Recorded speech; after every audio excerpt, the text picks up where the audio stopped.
പൊതുദർശനത്തിന് ശേഷം ബിന്ദുവിന്റെ മൃതദേഹം സംസ്കരിച്ചു. ഒരു നാടൊന്നാകെ നെഞ്ചു തകർന്നിരിക്കുകയാണ്.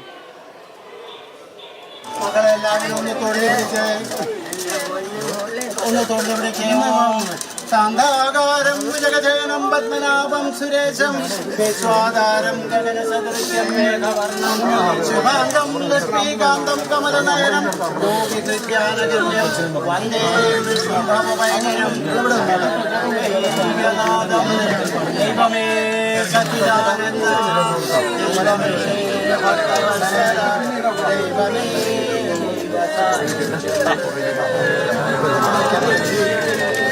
ഒരു നാടിന്റെ നേർന്ന നോവായി മാറിയിരിക്കുകയാണ് ബിന്ദു. ഇത്രയധികം അനാസ്ഥയുണ്ടായിട്ടും സർക്കാരിന്റെ ഭാഗത്തുനിന്ന് ഒരാൾ പോലും ഈ നിമിഷം വരെയും ആ വീട്ടിലേക്ക് അവരെ തേടിയെത്തിയില്ല, പിന്തുണ അർപ്പിച്ചില്ല എന്നത് വളരെ ഖേദകരമാണ്.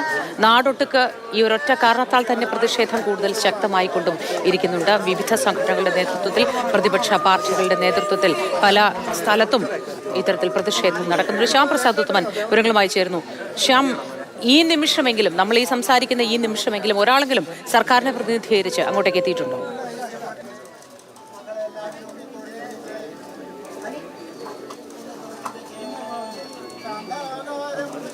തീർച്ചയായിട്ടും സർക്കാർ സംവിധാനത്തിൻ്റെ ആരും തന്നെ എത്തിയില്ല എന്ന് വേണമെങ്കിൽ പറയാം. കാരണം ജില്ലാ കളക്ടർ MLA ഒഴിച്ച് മറ്റാരും തന്നെ ഇവിടെ ഉണ്ടായില്ല എന്നതാണ് ഏറ്റവും പ്രധാനപ്പെട്ട കാരണം. ഈ സംഭവം നടന്ന് ഏകദേശം 24 മണിക്കൂറും കഴിഞ്ഞ് ആ ബിന്ദുവിൻ്റെ മൃതദേഹം സംസ്കരിക്കുകയും ചെയ്തു. എന്നിട്ട് പോലും ഇവിടെ ആരും എത്തിയിട്ടില്ല.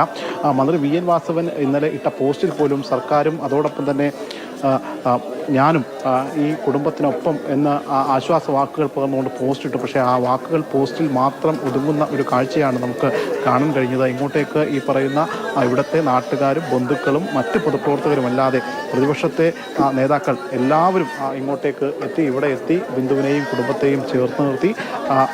MLA ചാണ്ടി ഉമ്മൻ തൻ്റെ പിതാവായിട്ടുള്ള ഉമ്മൻചാണ്ടി ഫൗണ്ടേഷൻ്റെ പേരിൽ 5 ലക്ഷം രൂപ ധനസഹായം പ്രഖ്യാപിച്ചു. അത് വരുന്ന 10 ദിവസത്തിനകം ആ പണം കൈമാറുമെന്നാണ് പറഞ്ഞിരിക്കുന്നത്. അതിലുപരിയായിട്ട് പ്രതിപക്ഷ നേതാവ് VD സതീശനെത്തി. VD സതീശൻ പറഞ്ഞ കാര്യം ഇതാണ്: നമ്മുടെ ആരോഗ്യരംഗം പൂർണ്ണമായിട്ടും വെന്റിലേറ്ററിലാണ്. ആ വെന്റിലേറ്ററിലായ ആരോഗ്യരംഗത്തിന്റെ അവസ്ഥ അത് മറച്ചു പിടിക്കാനാണ് പക്ഷേ സർക്കാർ ഒരാൾ പോലും വിളിച്ചില്ല എന്ന് ബിന്ദുവിന്റെ ഭർത്താവ് പരാതിപ്പെടുന്നുണ്ട്. ബന്ധുക്കളെ കാണേണ്ട സമയത്ത് കാണുമെന്നാണ് മന്ത്രി ബിന്ദുവിന്റെയും പ്രതികരണം. ഏതാണ് ഈ കാണേണ്ട സമയം?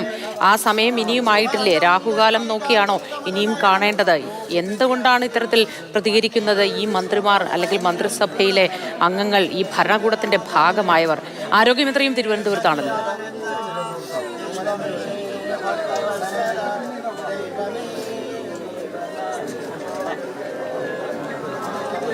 അപ്പോൾ ജനങ്ങൾ തിരഞ്ഞെടുത്ത പ്രതിനിധികളാണ് ജനപ്രതിനിധികൾ. സ്വാഭാവികമായിട്ടും ജനങ്ങളുടെ വിഷയങ്ങളിൽ ജനങ്ങൾക്ക് സർക്കാരിൻ്റെ സംവിധാനങ്ങൾ കൊണ്ട് എന്തെങ്കിലും പാകപ്പിഴകൾ ഉണ്ടായിക്കഴിഞ്ഞാൽ ആ പാകപ്പിഴകൾ ഏറ്റു പറഞ്ഞുകൊണ്ട് അവരെ ചേർത്ത് നിർത്തേണ്ട ആളുകളാണ് ഈ ജനപ്രതിനിധികളെല്ലാവരും. പക്ഷേ നമ്മുടെ മന്ത്രിമാർ അതല്ല ചെയ്തത്. അതിന് പകരമായിട്ട് കാണേണ്ട സമയത്ത് കാണും, സർക്കാർ അവർക്കൊപ്പമുണ്ട്, ചേർത്ത് നിർത്തുമെന്നൊക്കെ പറയുകയും പോസ്റ്റ് ഇടുകയും അല്ലാതെ അവർക്കൊപ്പം അല്ലെങ്കിൽ അവരെ ഇവിടെ ഒന്ന് കാണാൻ.